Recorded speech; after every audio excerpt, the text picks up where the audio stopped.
I think that a lot of what being able to really thrive in this new world is about becoming more and more comfortable with uncertainty. It was more that it was so comforting to go back to a place of, okay, I know this environment and I'm doing it and I see the number go up. Being able to know that pushing yourself out of your comfort zone in and of itself is a productive task, even if you don't see exactly all the ways that it's benefiting you. Grind is like the ultimate comfort zone because you've just basically secluded yourself into what you know and what you're doing all the time. I was talking to Sume about how I'll do a lot of hobbies. Like, I'm someone who goes You are the through- master of hobbies. I guess, in some ways. See, I have like a lot of hobbies and I'll pick up a lot of things and I'll go through phases. Yeah. And what inspires me to get into them are like the experts you'll see on the internet of like, I am the master of knitting or something. Look at this giant thing I knitted. Or I'm the master of cooking. I made a 5-course fancy meal with very big plates and very tiny portions. You know what I mean? Yeah. And I'll be like, wow, I want to do that. Right. But I never actually get to the expert level. Like, I'll learn really fast. And like, I'm learning from people who have done it for like literally decades. And yet when I actually do it myself, I'll get to like 80% there. You know what I mean? And then I'll kind of get bored and move on. And I actually really like that. But I think I wanted to talk about like what empowers people to like actually get to the expert level, because there's experts in like the most niche, you know, like kind of boring areas, in the sense that like you wouldn't think that there'd be a ton of intricacies to it, and yet people are spending decades of their life on that thing. So like one example I was showing to Sume was I found this TED Talk of this guy who is really into yo-yo dancing. Yeah. And I think he might be in his 20s or something. And he said he started learning yo-yo when he was 6. So his whole life, basically. Do people just like, hey, do you yo? Because I yo. Do you yo? Because I yo. But basically, He did a lot of yo. You know, that's the point. That's the gist and of I it. cannot imagine like staying interested in something like yo-yo for like 20 years. Right. So I was hoping you'd have some thoughts to explain this to me. Yeah, well, when it comes to like getting bored with things quickly, I think a lot of what we talk about is just the nature of learning, and a lot of what we've came up with in terms of philosophy is really about like how can you learn most effectively. And so, you know, I would say that is one of the most important skills, is learning how to learn and learning how to learn those things quickly. And that's a lot of what we do, is we'll like, you know, pick up something new and then just very quickly climb that learning curve. But of course there's like a diminishing returns to how much better are you going to, how much more competent are you going to get? And you're going to get like 80% of the way there with 20% of the effort, in terms of just learning the very basics of something new. Like Lila and I, we just started learning guitar like a month ago. And like, you know, at this point we were kind of like, you know, pretty, you know, just maybe in the intermediate phase, but in order for us to get to like the extreme advanced phase, we'd have to do it for like another 5 years, opposed to the month of progress that we've had. Right. You know, so there is something to being able to quickly progress, and that's very different than the sort of industrial mindset of like, you know, you're going to pick a field and you're going to stay in it and you're going to become an expert. And that's because we had very something like yo-yo, like well, why yo-yo? Yeah, well, I think that there's something familiar and something very comforting about just really deeply understanding something in a way that it just becomes a comfort zone in a area of extreme expertise, that it just is something where you can see like, oh, I'm just getting better and better and better and better. Whereas if you're like changing different things that you're doing, you're kind of changing the game, and then it's harder to know where you're at, because if you're a beginner at something, it's also harder for you to judge competency. And so I think in some ways it can kind of become a crutch of like, you know, when you've done something for that long. When you're doing something for so long, and it's really easy for you to feel confident when you're doing it, because obviously the guy doing the yo-yo dance is really good at yo-yo like the dancing, best you know. at yo-yo. Yeah. Well, it's like when you find a niche that's so small, Mm-hmm. like that's an extremely small niche, Uh-huh. then it's then I think something that might empower them to do that for that long is like saying, I'm going to become the best at this. Right. Because if you pick something small enough, then you actually have a chance. You know what I mean? Even gonna be the yo-yo ma of yo-yo dancing, and that was his dream. Yeah. Yeah, and that was his dream. So then I think it depends on where the motivation's coming from. Yeah. Because I think his motivation might be coming from, I'm the best. This is my purpose. It's that I'm the best at yo-yo. I think part of it is really just about like is about measurability and being able to actually see progress very easily, because when it comes to like just learning a bunch of different skills and like just having a lot of just a variety of skill sets in a way where you can relate to a bunch of different people, and you can like and all of these things can also transfer in terms of just mindset and expanding your paradigm and awareness of like getting to a point where you can see how much you don't know about a subject, right? And that can and all of those sorts of things are helping you to become a more well-rounded and just capable individual in terms of being able to learn a bunch of new things and having those sorts of skill sets. But it's way harder to measure the value of that versus how if you're just kind of looking at life through a single track of yo-yo dancing or like any other sort of skill, because you're progressing within a single sort of dimension. And that's the same thing, like Isla and I, we do Taekwondo, and we've become black belts, and it's something where we can see our progress over time super easily, because we're getting different belts, we're learning new forms, we're learning more techniques. We've done it for I think I've done it for 7 years. Yeah, since you were 5, so like 7, 8 something years, like actually. that for me is like, it's not just like an activity, it's it's like a pillar, more like that, like it's a pillar that holds my life up from tumbling down. No, I'm just kidding, but like, it's not like that dramatic, but it's like really necessary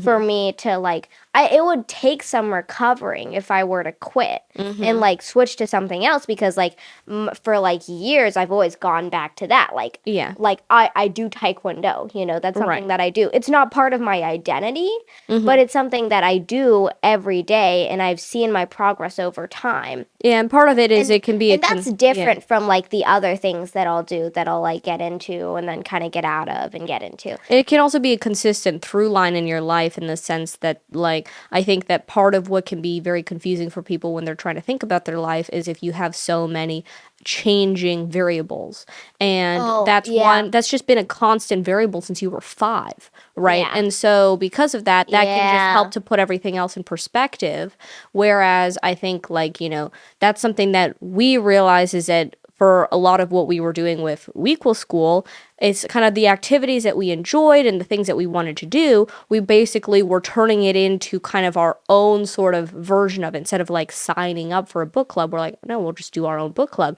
All those sorts of things was really great in the sense that we had ownership and responsibility of all these things, but at the same time it also wasn't something that was just so consistent. It's the same instructors, it's the same people that we're with, it's the same curriculum, and that's like really important for humans to feel like grounded and feel like they're actually going somewhere. But I think you also need to offset that need with what is actually the best place to put in that time and effort, because like maybe yo-yo dance guy is doing great and he's like having a lot of fun and that's wonderful, but then there's also the risk of like him looking for what's the thing that I can do that makes me feel confident in my abilities and my identity, and then he's using yo-yo dancing as that in his life, and then it just keeps going because he doesn't really know what else is there and how else that can actually how can that can fit into a broader perspective of his life.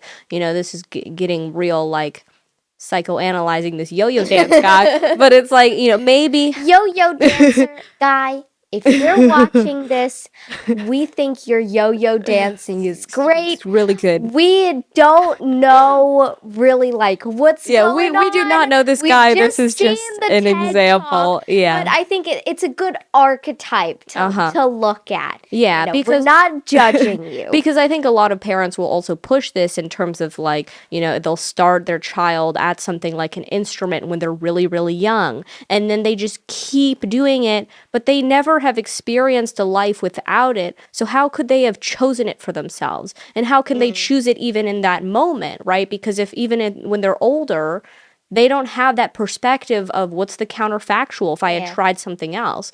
And so I think that there's a very important aspect of what are the stabilizing factors in your life. And I think it's really damaging that, in a school environment, you're changing classes every year. You have different people you're around. You're changing teachers. You're changing schools. You're going from like elementary to middle and like to high school and all that sort of stuff. It's good to have change in your life, but at the same time, it's like, what are the stabilizing factors? And you don't want that to become something unintentional, right? Because you don't want it to just be, I happen to have had this sort of thing in my life, and so this is going to become that without intentionally choosing it. Because for us, we had a lot of conversations about like, would we want to do some kinds of other sorts of sports and stuff? And for us, it wasn't that like we need to do Taekwondo per se. It's not like, oh, it's because I really am into like martial arts and I want to, be able to do cool kicks or something. Really about like Taekwondo. And we didn't really care that much about getting the next belt or, those specific things regarding Taekwondo, but it was that we really appreciated the community and the instructors and the fact that it was such a consistent part of our life. We wanted to keep that, and the instructors, but the whole environment of Taekwondo has been something that has been so consistent throughout our lives that like when you have when you don't have those consistencies or you don't have enough of it, if you're not careful, you're going to start unintentionally leaning towards and focusing on the things you can control. Like I noticed this, I found myself doing this so like a lot of times in my life where like when I found things to be uncertain, I'd start to get really into my math or something like that, like the Khan Academy curriculum, because it was something so simple and easy, and it was measurable, so comforting. It was, and like I was just like, oh, I'm just really good at math. That's why I like it. But and it's like maybe you're gonna get better at math if you keep doing it. But it was more that it was so comforting to go back to a place of, okay, I know this environment and I'm doing it and I see the number go up. Okay, I'm getting it right. Look at all the little check marks, And that happens, I think this happens with school. Little confetti noise. Yeah, exactly. That's what happens with school, where like some kids are like, some kids really like school. They find the grades comforting. They find the teacher saying, good job, really comforting. And we've talked to a lot of students who went to college and were just basically confronted with, I've been in this environment, but I don't know what I want to do with my life, and I've never had to answer that question. And I think that to think about, like, I think that a lot of what being able to really thrive in this new world is about becoming more and more comfortable with uncertainty. And that's a lot of what we've seen with ourselves is like, I've had the same experience. I was doing like 2 hours of Khan Academy. I plowed through all the math I needed to know for the SAT when I was 13. Then it's like 5 years until I would like, that would really be super like relevant. And now I'm like, okay, that was a waste of time in my opinion. Like, of course I like doing math is good, but like I think I was doing it in excess because of how comforting it was, to a point where then I was just kind of like reviewing things and try not to forget it. Same thing with Duolingo. Like I just like in time in my life when I was like looking for that certainty, it can be the most random thing. But like you'll start doing it more and more. And you might not even notice it yourself. You might think like, oh, that's not the reason why. But like find yourself like you go into, and it doesn't even have to be like like some kind of like curriculum or something like that. It can literally be a video game. Like that's one of the reasons why they can be so addictive is because it's so comforting to go in that scenario where oh, I get more gems, I get more points, I'm better, I'm doing better, I'm doing You have good. a complete understanding of your environment. That's one thing that we've even been struggling with this year is that in 2025 we kind of really wanted to focus on our family relationships and really being able to build our productive capacity in terms of being able to work with each other and understanding each other. And we have all had dramatic improvements in our relationship, like working relationship, and then also like personal relationship, and just being, so much better understanding each other. But sometimes I would look back and I'd be like, what have we been doing? It's hard to like that see every day. Have I been have I been productive enough? And then it's really hard because how do you like objectively measure the outcome of improving your relationships and how much that's making your entire life better and how much that's going to allow you to have so many other opportunities and be able to pursue so many different things, and what it does to your mental headspace, your emotional, ability, and how healthy you are mentally, all of those sorts of things you cannot measure objectively. And so it's really hard to know how to value that. Yeah. Whereas I know intellectually this has extreme value, but like to what extent? If you have a fixed understanding of this is my goal and this is what I'm doing, then that means that you have tried to simplify your life to create certainty in a way that ignores the complexity and the uncertainty of life. You can, because like anyone can get into sort of a routine and like the grind. Like the grind can be, it can sound depressing, but it can also be extremely comforting. The grind is like the ultimate comfort zone because you've just basically secluded yourself into into what and what you're doing all the time. But I think that when it comes to what is the actual solution in terms of, instead of, in terms of intentionally choosing what those consistent, like stabilizing variables are, you want to be able to think about what is actually going to help you continue to evolve in terms of who you are and how you view your life, because that has to happen if you're learning. Yeah. And if you're not learning, then oftentimes you're just going to be digressing. Like oftentimes you're not going to just be like staying the same. That's not really how that works. And so when it comes to how to actually really approach that, part of what we've done is like the WEquil School weekly process where you're coming up with a goal on Monday, a project, and you're presenting it on Friday. That's a stabilizing routine that allows you to do whatever you want, that allows you to change as a person, allows you to change how you're seeing your life and your interests, and is actually encouraging you to rethink your life and yourself and your interests every week, right? So that's something that has been really helpful for us in terms of like, this is a through line for our life, but not in a way that's limiting, right? And then also in terms of having the sorts of things where it comes to like, when it comes to like Taekwondo and exercising, we know we want to exercise. Taekwondo isn't like part of our identity, but it's going to be a lot harder for us to intentionally be able to keep up like physical activity if we have to like intentionally make that choice instead of having that there all the time where we can just know, oh, it's time for Taekwondo, we're going to go do our exercise. Yeah, that's extremely helpful, especially since we've had that for so long. Right. That like we'd have to do like a lot of practicing and like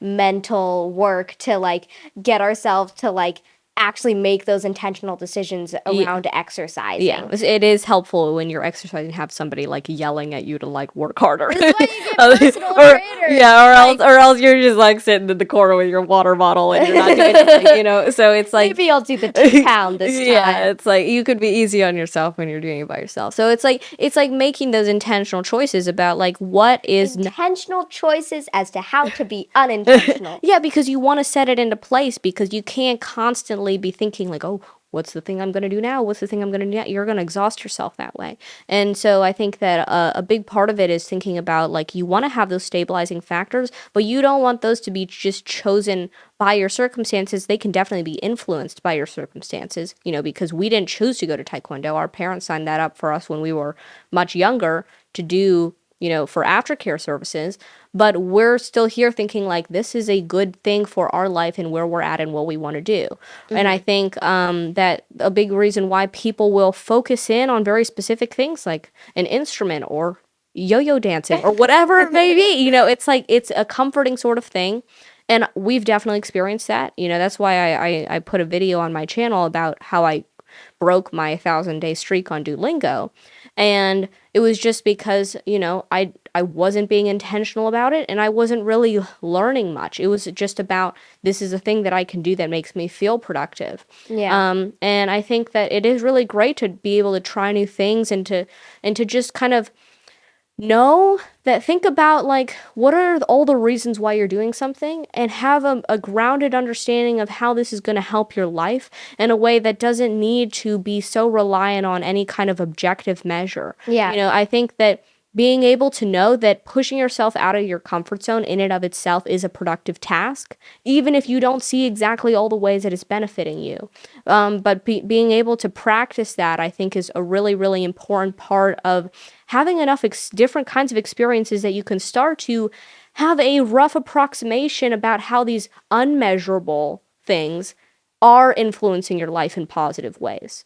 Because once you have that more conceptual, philosophical understanding built from your experiences, that's when you can start to naturally feel very motivated to reach out to old friends or to pick up something new because you can see, oh, this is really helping with my mental headspace and Yeah. and all of those sorts of things. But without actually putting yourself out there and kind of using that intellectual and willpower based understanding at first, you're not going to get to a point where it makes a lot of sense necessarily, and it can cause you to kind of limit yourself unintentionally.